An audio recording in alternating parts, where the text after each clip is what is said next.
Seigneur, nous te bénissons ce matin. Mais Seigneur, tu guéris nos douleurs. Tu guéris, Seigneur, pour nos souffrances.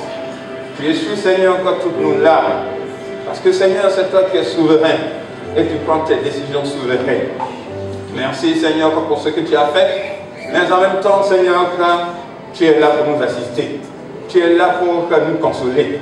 Tu es là pour nous fortifier. Tu es là pour nous donner, Seigneur, l'énergie dont on a besoin. Tu es là, Seigneur, pour remonter, Seigneur, nos forces. Parce que, Seigneur, que nous sommes faibles et nous nous affaiblissons, Seigneur, dans une telle situation. C'est pourquoi nous t'honorons, agis puissamment. Au nom de Jésus-Christ. En même temps, Seigneur, tu t'en sers. Des circonstances comme cela, tu t'en sers pour nous parler à nos cœurs. Pour que, Seigneur, nous puissions toujours rester attachés, Seigneur, à toi. Pour que, Seigneur, nous puissions avoir cette espérance de la vie éternelle. Nous puissions avoir cette espérance de l'au-delà, Seigneur, le paradis céleste. Merci de nous consacrer davantage et que nous puissions, Seigneur, oui, appliquer la rigueur dans notre marche, Seigneur, avec toi. Ne pas nous laisser aller dans la légèreté, mais que nous puissions être conséquents, cohérents avec nous-mêmes, Seigneur, parce que les temps sont mauvais. Parce que les temps sont mauvais, alors chaque jour qui passe compte, Seigneur, pour nous. Chaque semaine qui passe compte pour nous. Alors, Seigneur, agis puissamment pour que les enfants soient en tout temps prêts, soient consacrés au nom de Jésus-Christ. Béni sois-tu. Merci de bénir ces instants, de bénir, Seigneur, ce culte, d'agir par ta parole qui va être annoncée sous la direction de ton esprit. Béni sois-tu, Père, au nom de Jésus. Amen. Amen. Merci pour... Voilà, nous allons prendre la parole, Seigneur.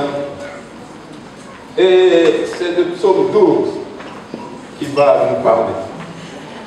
Le psaume 12 par lequel le Seigneur va nous parler.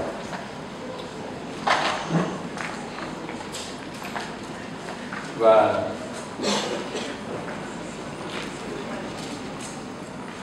Alors, c'est un responsable de prendre le micro pour que nous effectuions la bonne lecture. Ce serait formidable. Le psaume 12.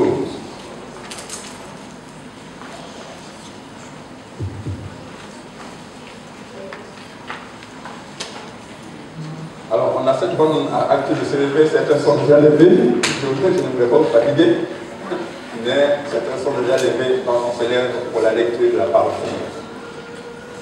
Au chef des chantres, sur la harpe à 8 cordes, psaume de David. Sauve, Éternel, car les hommes pieux sont bons, les fidèles disparaissent parmi les fils de l'homme. On se dit des faussetés les uns les autres. On a sur les lèvres des choses flatteuses. On parle avec un cœur double. Que l'Éternel extermine toutes les lèvres flatteuses, la langue qui discourt avec arrogance.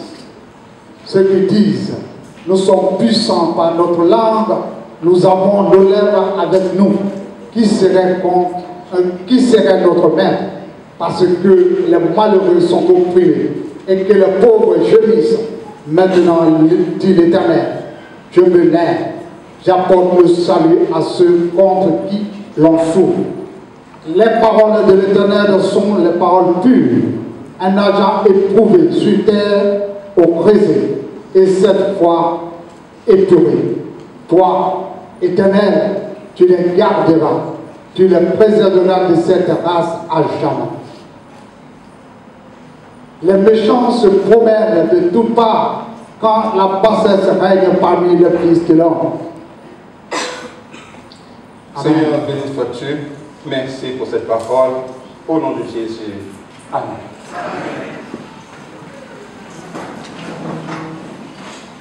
Les hommes pieux sont bons.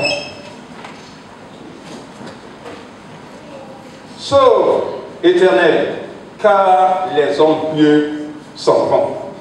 Les fidèles disparaissent parmi les fils de l'homme. Le thème, comme vous l'avez donc déjà aperçu, c'est « Sauve, Éternel, car les hommes pieux sont bons ». David est l'auteur de ce psaume. qui pousse un tel esprit vers Dieu.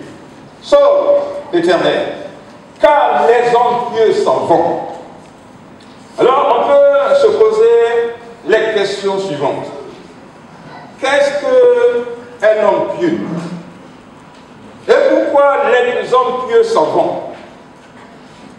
Si les hommes pieux s'en vont, qu'est-ce qu'on peut comprendre du mot pieux, homme pieux? Cela nous amène à parler brièvement de la piété chrétienne. Ce qu'est la piété chrétienne. La piété chrétienne consiste à concentrer sa vie sur Dieu en pratiquant la dévotion à l'égard de Dieu. Pratiquer la dévotion veut dire pratiquer une vie de prière, pratiquer une vie d'adoration devant son Dieu, pratiquer la parole de Dieu, la mettre en pratique. Alors quand on dit quelqu'un est dans la dévotion pour une divinité, c'est qu'il est en pleine adoration pour cette divinité. C'est qu'il a pris cette divinité et qu'il suit les consignes, les paroles de cette divinité. C'est pourquoi Paul dit à Timothée, 1 Timothée 4:7, repousse les contes profanes et absurdes. Exerce-toi à la piété, car l'exercice corporel est utile à peu de choses, tandis que la piété est utile à tout, ayant la promesse de la vie présente et de la vie à venir. Alors, Paul donne ses bons conseils à son jeune pasteur. Exerce-toi à la piété. Ne te laisse pas aller à des contes profanes, à des discussions profanes. L'exercice corporel est utile à peu de choses, mais pratiquer la piété, être là dans l'adoration de son Dieu, pratiquer la prière à son Dieu, écouter la parole de Dieu, la parole de son Dieu, cet exercice nous garantit.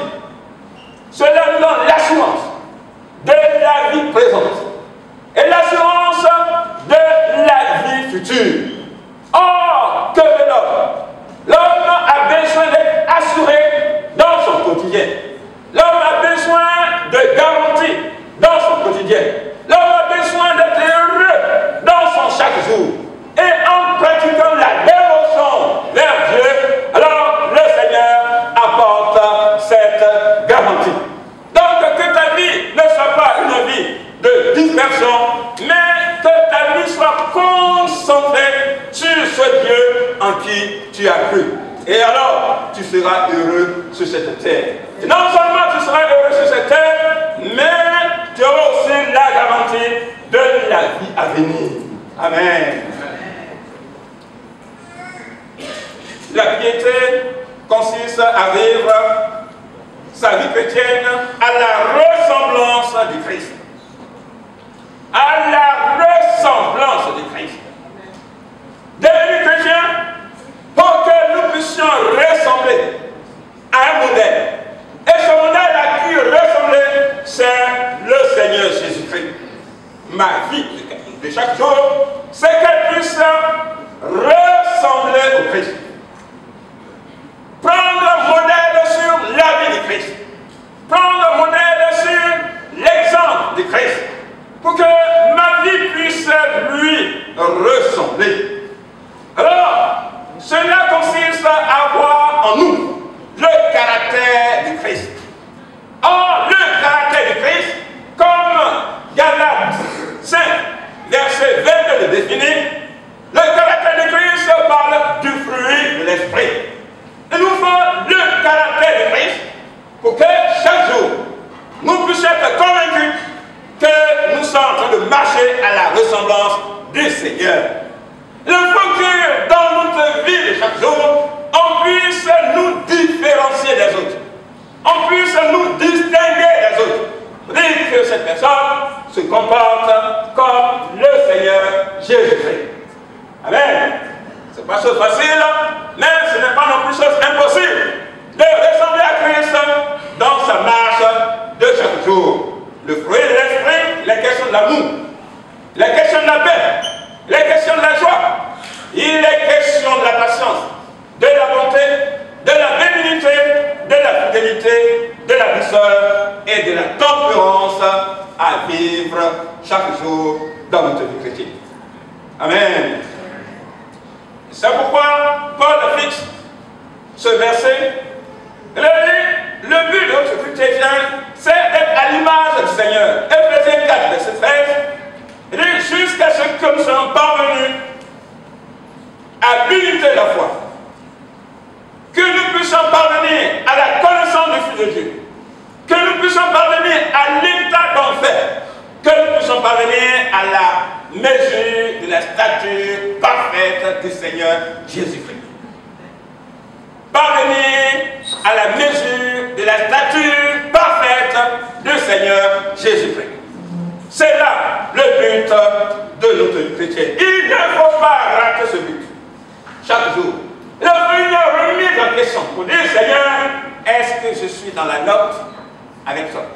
Est-ce qu'il y a la joie du salut en moi? Est-ce qu'il y a la paix de Dieu en moi? Est-ce qu'il y a la patience en moi? Est-ce qu'il y a la maîtrise de soi en moi? Seigneur, est-ce que je pratique ta parole? Est-ce que ma vie chrétienne va en ta direction? Si on se pose cette question, chaque jour on se met dans la correction et cette correction nous amène à ressembler au Seigneur Jésus.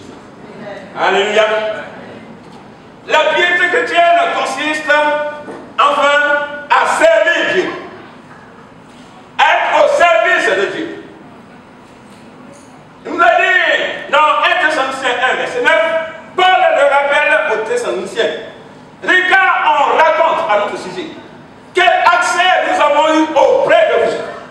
Comment vous êtes convertis à Dieu pour abandonner les idoles et servir le Dieu vivant et vrai. On raconte qu'est-ce qui s'est passé entre vous, dans votre vie. Et nous avons le témoignage. Et le témoignage que nous avons de votre conversion, c'est que vous avez abandonné les idoles. Et vous êtes tourné vers Dieu pour le servir intégralement, totalement, et attendre des cieux le Fils qui nous délivre de la colère à venir. Amen. La piété chrétienne consiste donc enfin à être au service de Dieu, dans sa maison, dans l'église de Dieu, avoir quelque chose à faire dans la maison du Seigneur pour que le talent qu'il a mis en nous, le don qu'il a mis en nous, le savoir-faire qu'il a mis en nous, nous puissions le mettre sagement, avec humilité, au service de l'église du Seigneur, pour que l'église puisse avancer. Amen. Et au final, la gloire revient à Dieu. La gloire ne revient pas à un homme. Amen.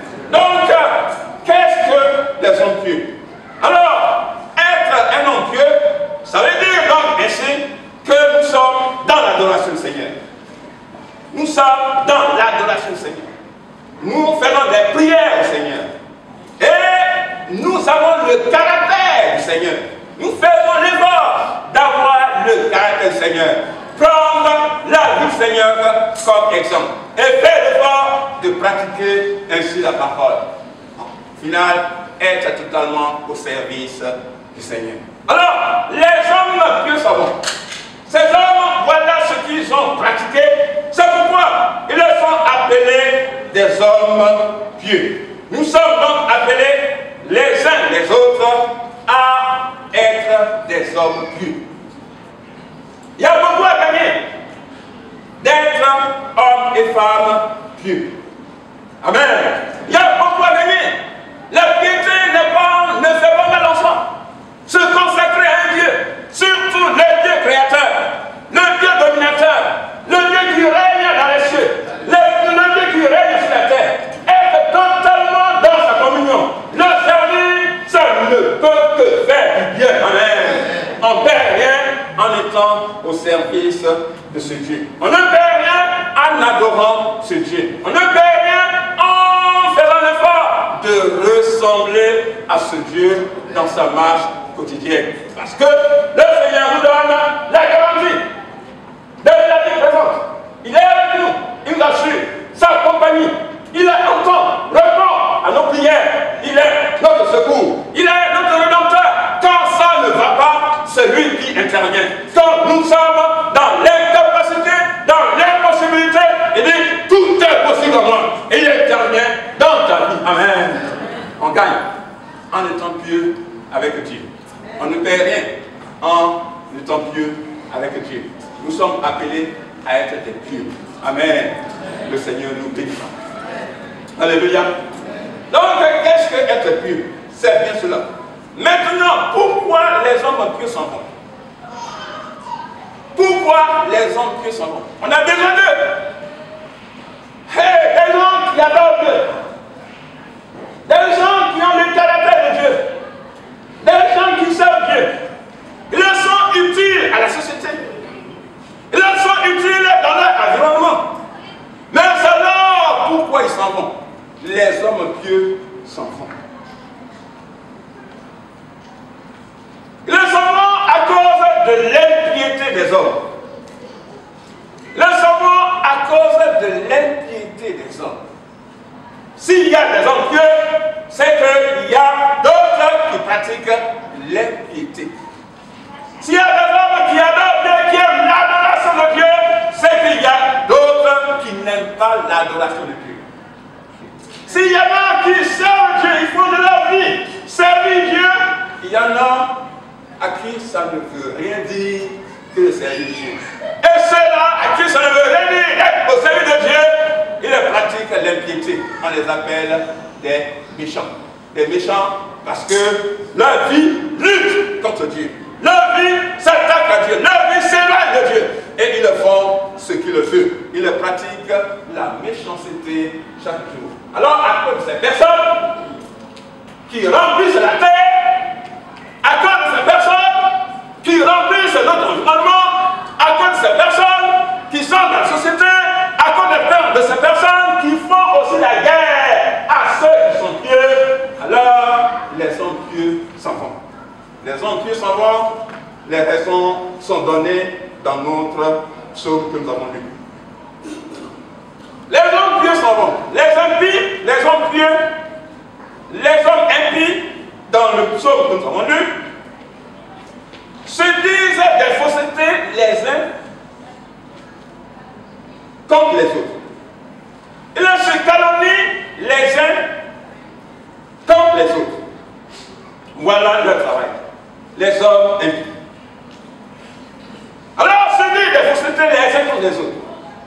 Des calomnies les uns contre les autres, au lieu de se bénir les uns les autres. Les hommes impies utilisent leurs lèvres pour se flatter les uns les autres. Au lieu de se dire la vérité, qui sauve et qui guérit.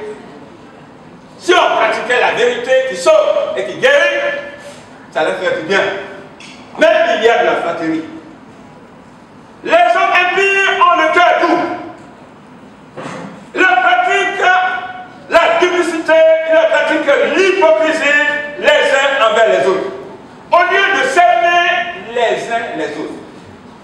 Les hommes impies sont puissants par leur langue. Ils sont arrogants les uns contre les autres. Au lieu d'avoir la langue docile et gracieuse les uns envers les autres. Les hommes impies oppriment les malheureux et font gémir les pauvres.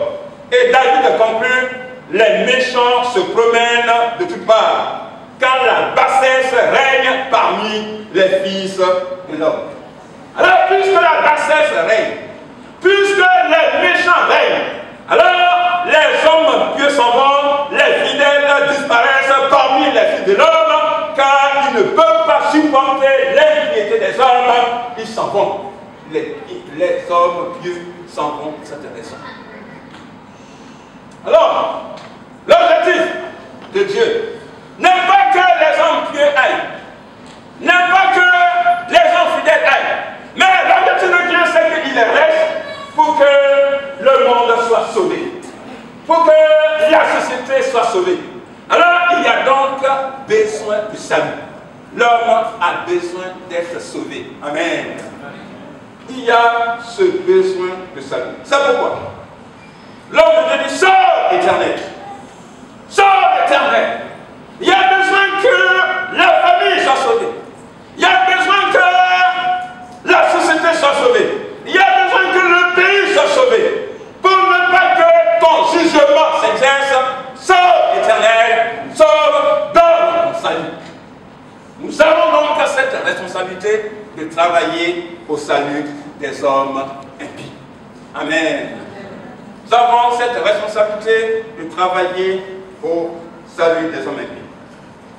Il y a aussi la question du jugement.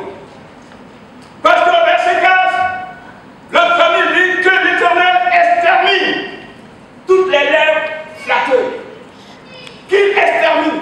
Parce que c'est difficile de voir cette réalité sous nos yeux.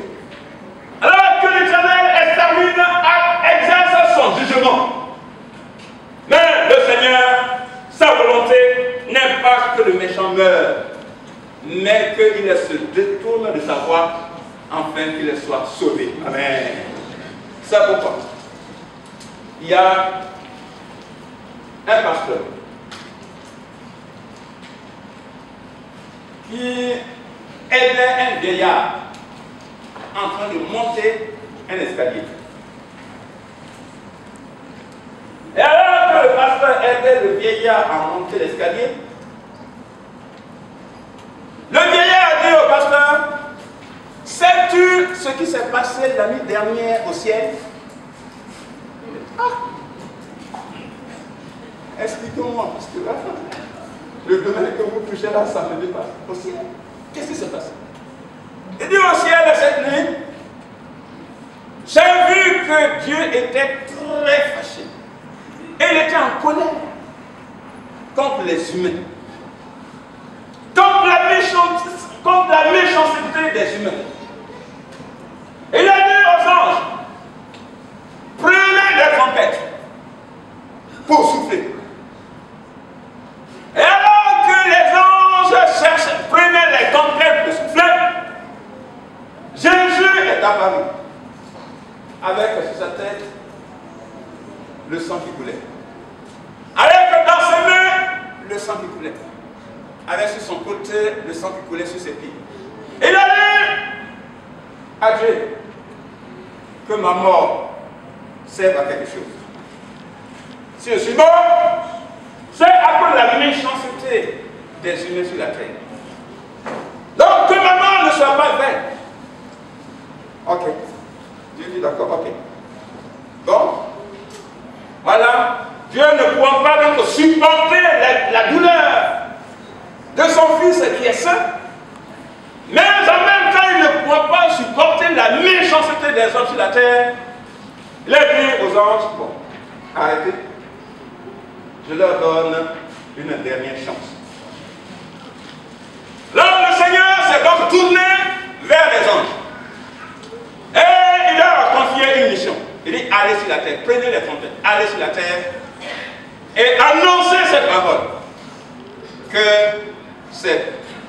la fin approche. La fin approche. Je reviens bientôt.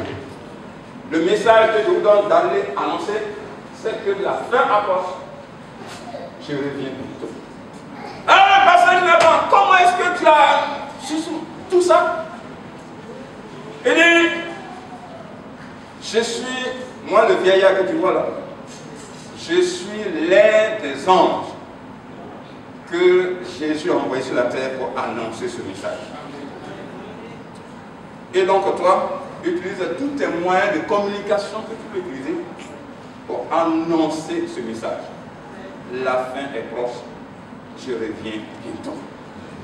Là, le pasteur s'est écoulé et il a commencé à pleurer. Il a ouvert les yeux, le vieillard est parti. Il a dit ça. C'était un ange. Ça vous dit que, bien aimé, là est grave. La fin est proche. Le Seigneur revient bientôt. Mais les fils de l'homme, les méchants sur la terre, et là sont méchants sur la terre, le mal est partout. C'est de notre responsabilité que le monde approche, le sang est mûr, le monde est mûr pour le jugement de Dieu. Tu as cette responsabilité d'annoncer le message de l'évangile. Car les hommes qui sont morts, toi qui es encore là, tu as cette responsabilité d'ouvrir la bouche et annoncer l'évangile intégral du Seigneur Jésus-Christ. Amen. Les hommes qui sont morts à cause de la méchanceté des hommes. Les hommes qui sont morts à cause de leur espérance. Parce qu'ils ont de l'espérance. Quand on a de l'espérance, c'est qu'il y a quelque chose qui est devant nous. Quelque chose auquel nous croyons. Quelque chose que nous voulons posséder. Quelque chose qui réjouit notre âme. On espère quelque chose qui est devant nous, quelque chose de formidable. Alors les hommes pieux ont devant eux quelque chose de formidable. Ils sont animés par une promesse précieuse qui est devant eux. Et ils veulent entrer dans cette promesse, dans la possession de cette promesse. Alléluia. Ah, qui ne veut pas posséder tout de suite ce qu'on lui a promis? Le cœur, la vie. Pour ceux qui sont célibataires et qui sont fiancés, ils aspirent à leur mariage. Ils occasionnent tous les moyens possibles pour arriver au mariage parce que c'est quelque chose qui est devant eux. Et quelque chose d'excellent, quelque chose de merveilleux. Alléluia. C'est pourquoi il faut vivre de l'espérance. L'homme ne peut pas vivre sans espérance. Il faut courir vers quelque chose de glorieux que tu veux réaliser. Quelque chose de puissant qui est devant toi. Et là, ça donne de la motivation, ça donne de l'énergie, ça donne du carburant à ta vie. Dans les difficultés, tu dis non, non, je serai vainqueur parce que je pars vers une destination. Je pars vers une destinée. Je pars vers quelque chose. Je pars vers un projet. Je veux réaliser cela. Alléluia. C'est cela, l'esprit. C'est cela qu'il faut avoir. Les pieux sont morts parce qu'ils ont l'espérance. L'espérance qu'ils ont, c'est l'espérance de la vie éternelle. L'espérance de la vie éternelle. Jean 6, verset 40. La volonté de mon Père, c'est que quiconque croit au Fils et croit en lui ait la vie éternelle. Et je le ressusciterai au dernier jour. Quiconque croit au Fils ait la vie éternelle. Et je le ressusciterai au dernier jour. Les hommes pieux sont morts parce qu'ils savent que cette vie est passagère. Et ils connaissent le secret de la vie. Et le secret de la vie, cette vie est passagère. Mais alors, la conviction que la mort ne marque pas la fin de cette existence. La conviction qu'ils ont que la mort ne marque pas la fin de cette existence. Ils ont cette espérance que la mort est vaincue à l'avance. Parce que le Christ dit, quiconque croit en moi a la vie éternelle et je le ressusciterai au dernier jour. La mort ne le retiendra pas dans le séjour des morts, mais moi je viendrai pour le ressusciter et le faire entrer dans la vie éternelle. Alléluia. Alors quand on a le secret d'une telle vie, quand on a la connaissance, cette connaissance, quand on a le secret d'un tel mystère, on ne peut que être heureux. Vous dites que c'est vrai, Seigneur, que cette vie nous méprise, que cette vie nous donne des douleurs, que cette vie nous donne des souffrances, que cette vie nous donne des malheurs, mais je sais que tout ça n'est que passager, parce que devant moi, il y a une vie glorieuse. Alléluia. Il y a une vie glorieuse. Et il y a un monde nouveau. Paul dit, avec l'expression de Paul, Philippiens 1, 21, 23, que Christ est ma vie. Et la mort m'est quelqu'un. Je suis pressé de deux côtés. J'ai le désir de m'en aller et d'être avec Christ. Ce qui de beaucoup est le meilleur. Ce qui de beaucoup est le meilleur. Voilà ce qui fait l'essentiel de la vie chrétienne. Voilà ce qui donne la force à la vie chrétienne. Voilà ce qui donne l'énergie à la vie chrétienne. Parce que nous avons une localité. Nous avons un lieu merveilleux. Nous avons un monde merveilleux qui nous attend dans l'au-delà de la mort. Nous avons cette conviction qu'il y a la vie après la vie. Et cette vie après la vie est la meilleure. Nous réservons une localité bienheureuse qu'on appelle le paradis de Dieu. Alléluia. Qu'on appelle le paradis de Dieu. Alors, puisqu'il y a le paradis de Dieu qui nous attend après la mort, nous sommes encore consolés. Parce que quand les hommes qui s'en vont, nous savons où ils vont. Et puisque nous savons où ils vont, cela veut dire qu'ils rentrent dans leur espérance. Ils rentrent dans leur localité merveilleuse. Ils s'en vont à cause de cette espérance. C'est notre consolation à nous ce matin. Alléluia.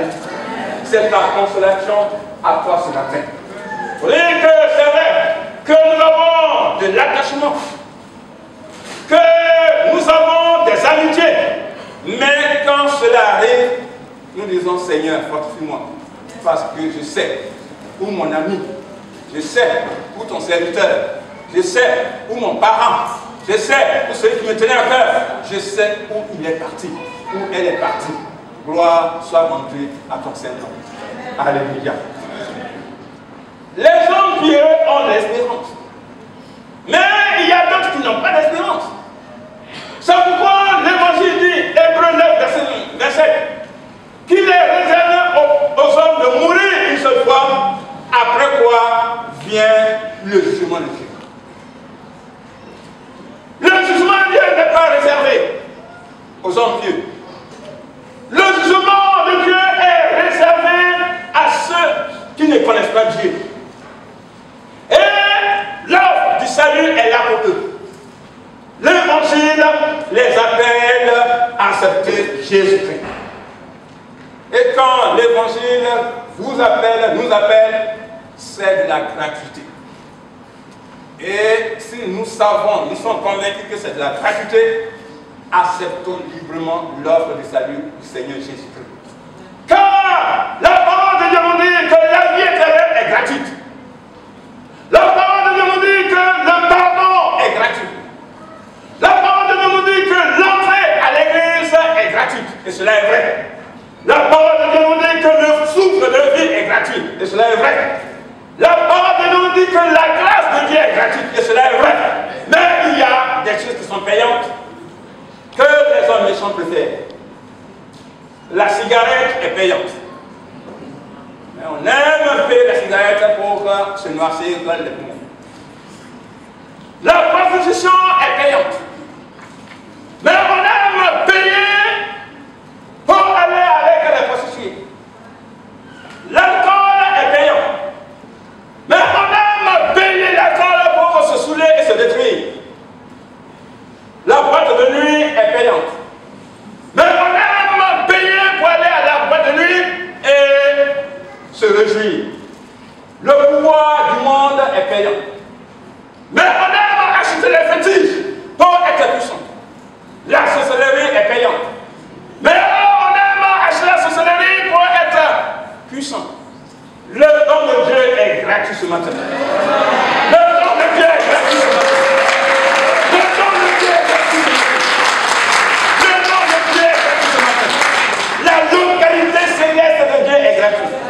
Le paradis de Dieu est gratuit. Le Saint-Esprit de Dieu est gratuit. La joie de Dieu est gratuite. L'amour de Dieu est gratuit. Alors, bien-aimés, pourquoi ne pas aimer le paradis qui est gratuit? Et alors, payer l'enfer qui est payant. Ce matin, viens, accepte ce qui est gratuit. Le salut de ton âme est gratuit.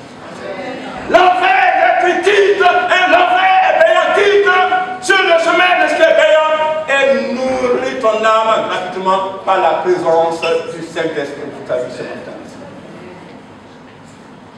Bien-aimés, les hommes de Dieu, les pieux s'en vont. Les pieux s'en vont pour se reposer. Les pieux s'en vont, les hommes pieux s'en vont pour se reposer. Besoin de repos suite à la fatigue physique. Besoin de repos suite à la fatigue morale. Besoin de repos suite à la fatigue spirituelle. Ils vont se reposer dans leur demeure éternelle. Bien-aimés, la vie est dure. La vie est oppressante. La vie est déprimante. La vie même donne des frustrations. Alors, l'homme, dans sa nature, a besoin de repos. A besoin de se reposer. Alors, c'est pourquoi Dieu aussi prévoit ce repos éternel dans la demeure éternelle. Jean 4, verset 1 à 2 dit que votre cœur ne se trouve point. Croyez en moi, croyez en Dieu et croyez en moi. Il y a plusieurs demeures dans la maison de mon Père.